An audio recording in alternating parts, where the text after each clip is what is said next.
Welcome, everyone. This is Jim Sporer with ISSIP, the International Society of Service Innovation Professionals. And today we're going to be talking with Frank Melis of Smart Bio. Frank is a founder and CEO of an amazing startup that has, well, we'll be finding out about it from Frank in a minute, so I won't steal his thunder. But this is in preparation for our ISSIP panel that Frank will be part of in a couple weeks on August 28th. Dealing with the digital transformation of business and society in the AI era.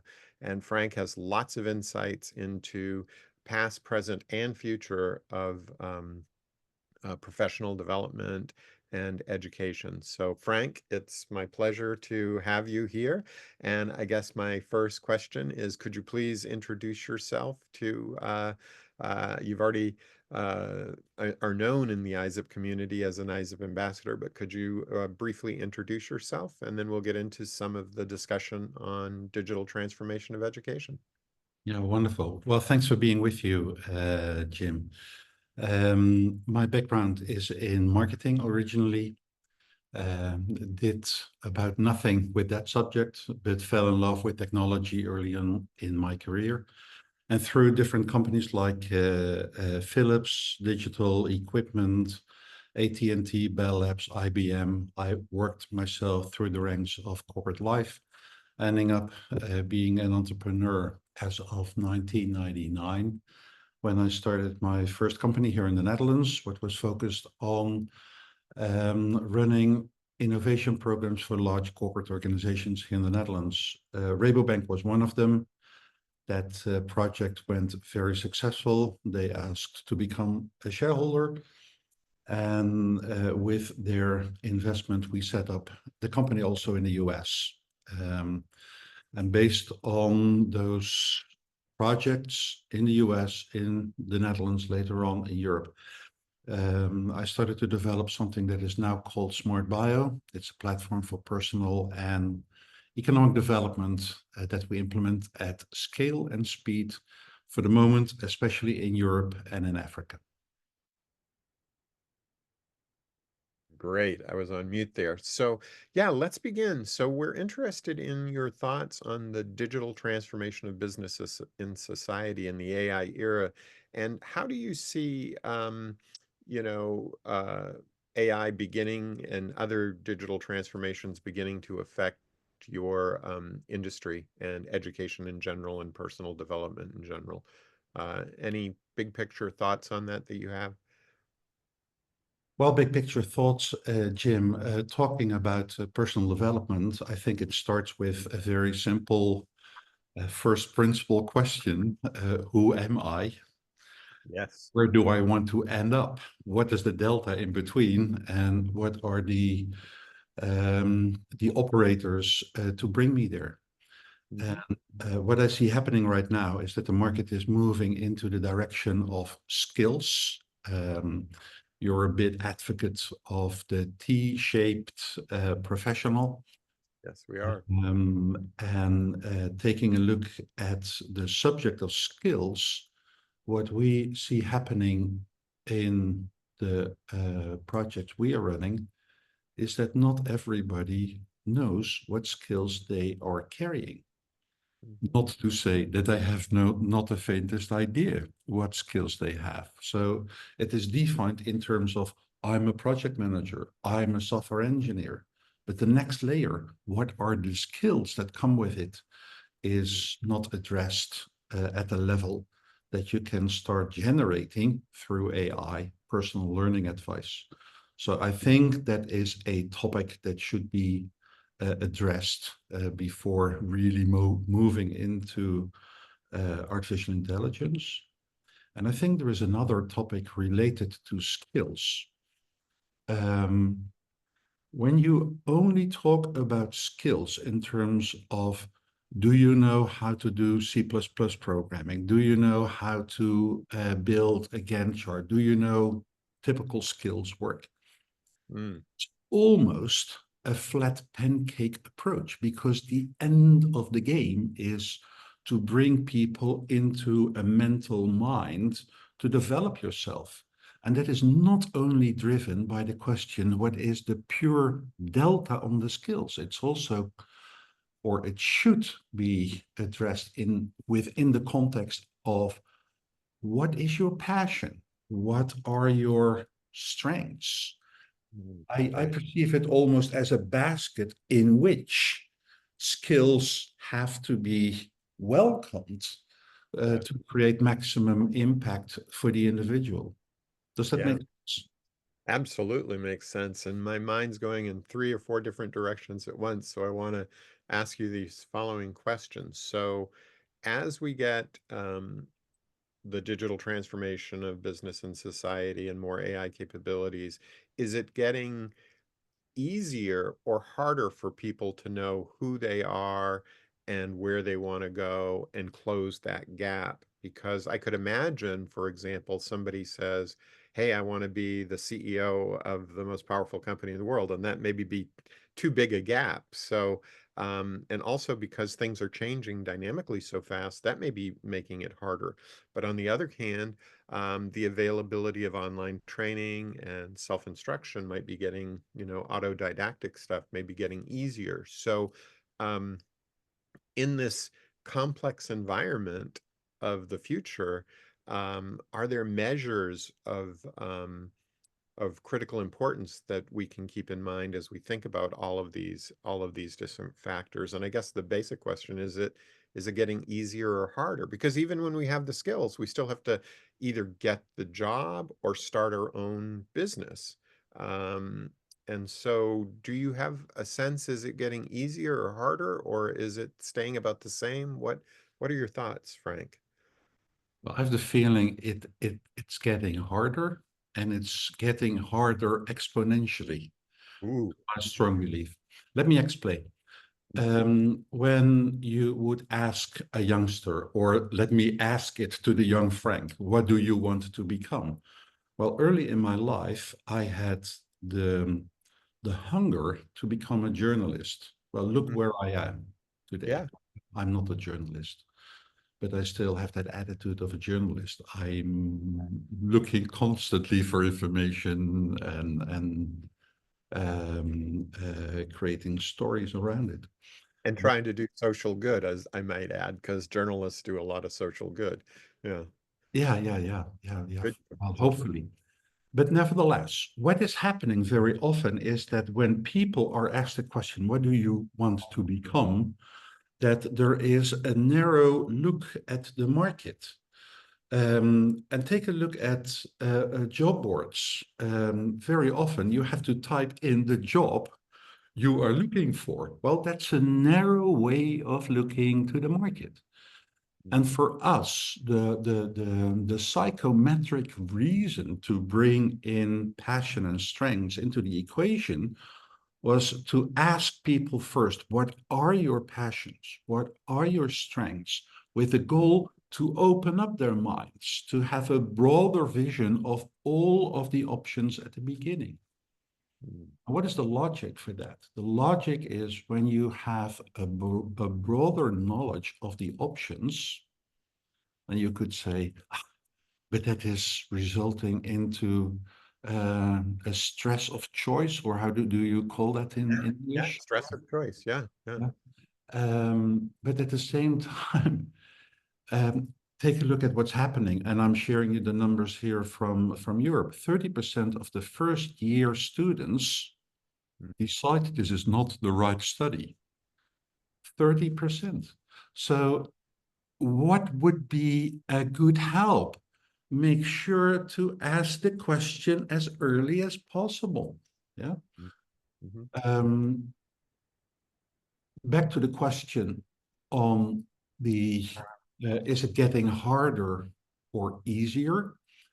We are working with the ISCO/ESCO library on occupations and skills.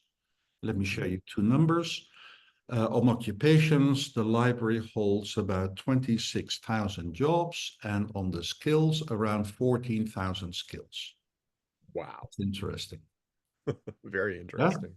So when I Yeah. would give you access to 26,000 jobs, it's difficult for you to make a choice. But when I would ask you, Jim, what is your passion? What are your skills? Potentially, what is your passion? What are your strengths? What are your Yes.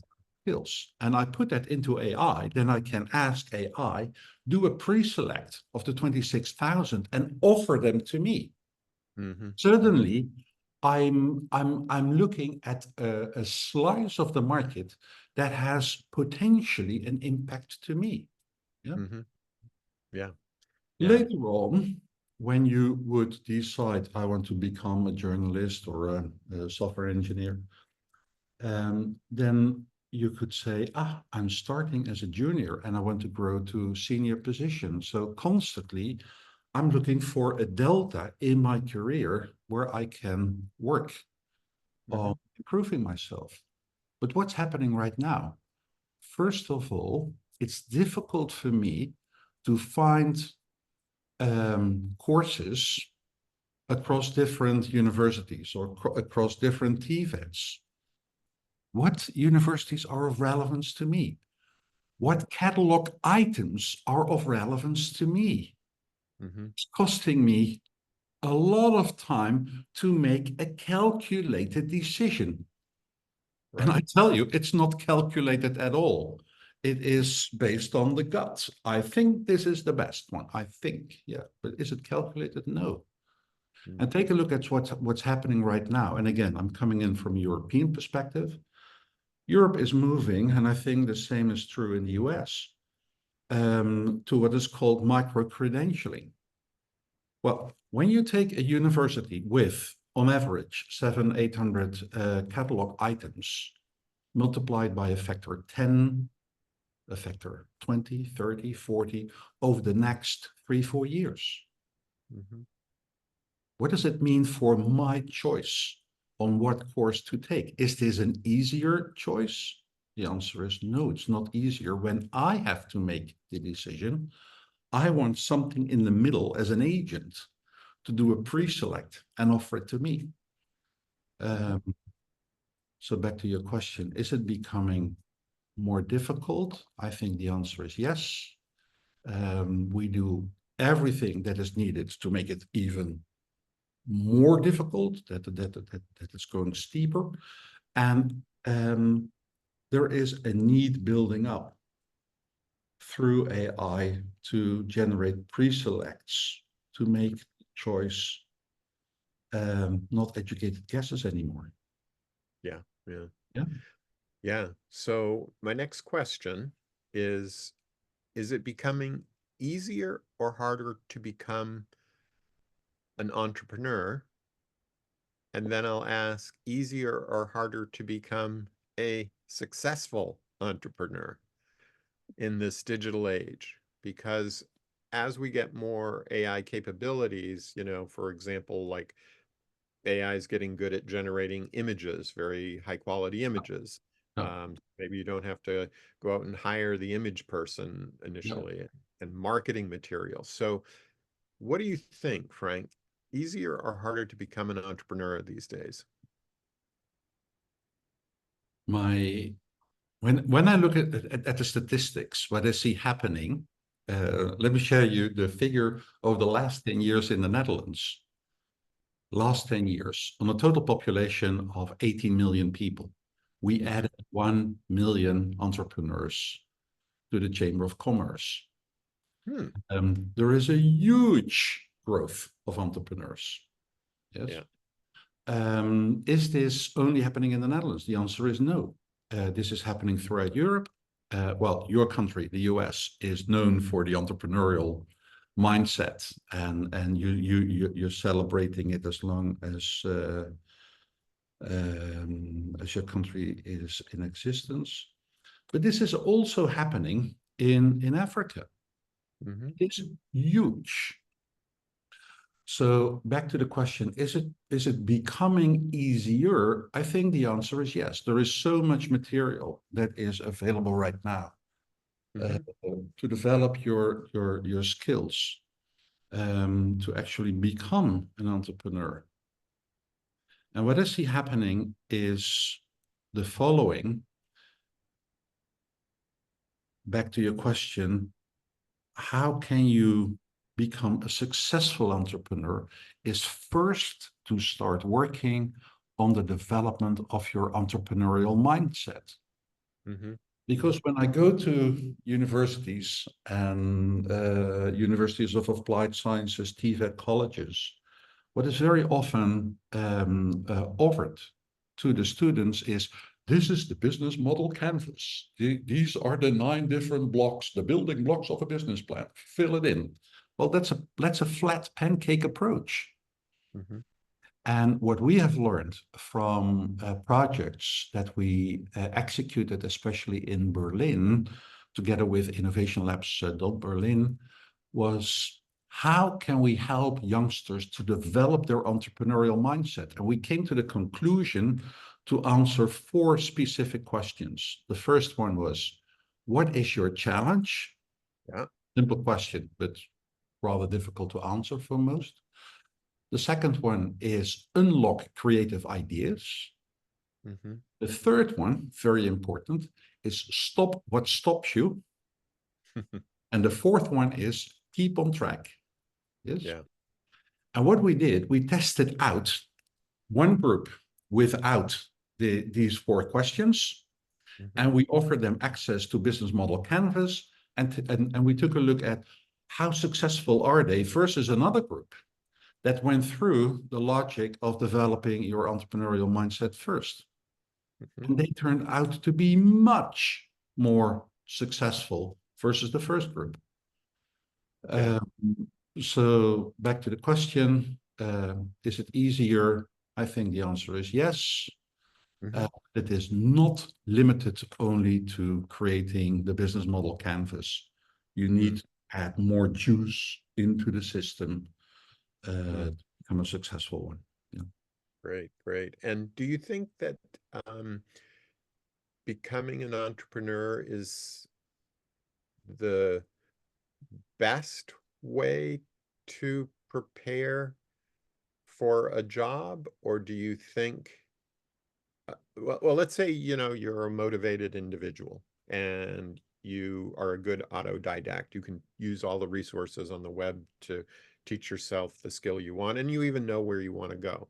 But you get those skills and you start applying to, your favorite top companies, and you're not getting a response. You're one of 200 applicants. Nobody's sending back anything. You don't get any interviews. So you reassess. You say, look, I've trained myself with these skills. I'm applying to where I want to work. I'm not getting a job. What do I do now? Do I become an entrepreneur, or do I go for smaller companies? What would you recommend if you're in that situation, Frank, where you feel like, I've certified that I've got these skills. I'm applying to the companies I want to work for, getting no response. What advice could you offer me, Frank? And what would your platform, Smart Bio, help me with at this stage if I had reached this point? Well, there are different answers of relevance, I think. First of all, there are entrepreneurs, true entrepreneurs, and they will be entrepreneurs no matter what. Yep. And then you have the entrepreneurs by necessity. Mm-hmm. So go to Africa with an unemployment rate of 70%. Does it make sense to apply for a job? Well, you can try, but little luck. Well, you need a lot of luck to be Yes. successful because there are no jobs. Right. So what is the meaning of being an entrepreneur? Well, first of all, being ultimately successful, you could say, I want to make a good income. But the other goal of most entrepreneurs is that they create jobs. Jobs don't fall from the blue sky. So Yes. the value add of an entrepreneur is creating value to society by creating new jobs. That is, by the way, the reason that we are explicitly hunting for people with a profile Mm. to become potentially an entrepreneur.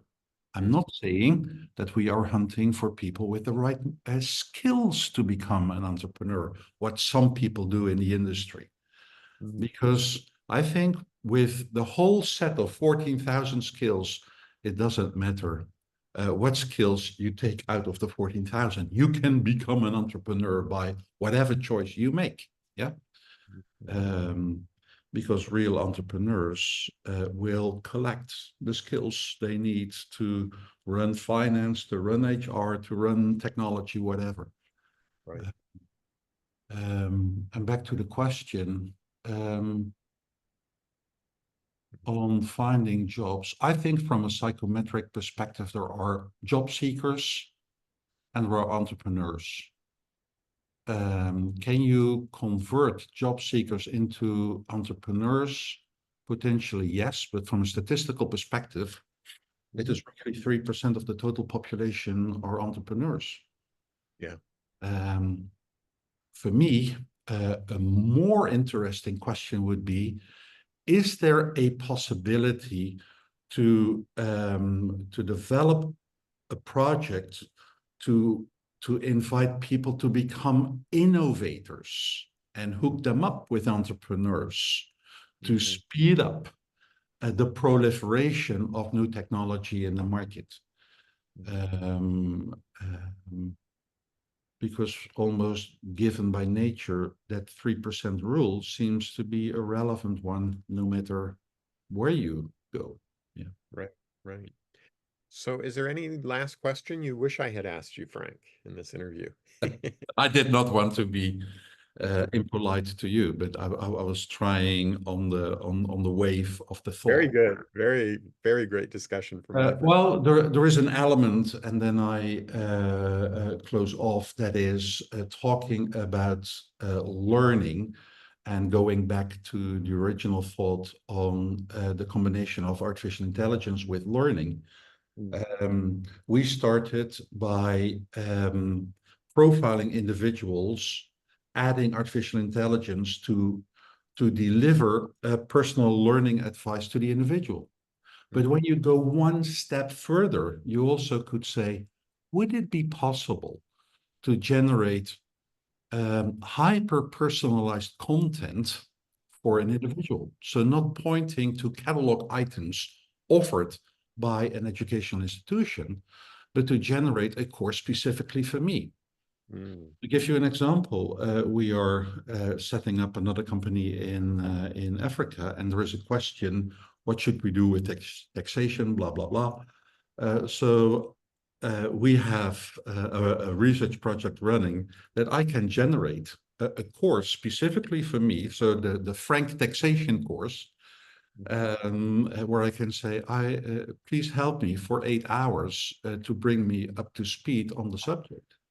Yeah. And I think when you really go through that logic of hyper-personalized learning, that this potentially is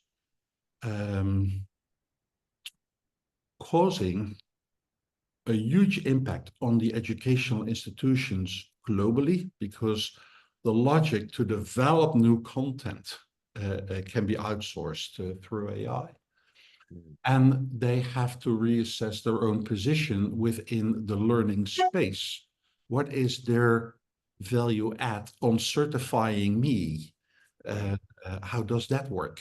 I don't have an answer for that question, but going through that logic of developing hyper-personalized learning, we are bumping into those questions when we discuss this subject with our customers. Yeah, hyper-personalized learning, that does seem like that door is opening bigger and wider in the future. And I think so. but you do have the stress of choice, and there always is this gap between skills and income, sustainable income. Yeah. So lots of great territory we've covered here, Frank. Thank you so much. I'm really looking forward in 2 weeks to the panel discussion, and I'll go ahead and stop this recording and get it posted, and we can chat a little bit more.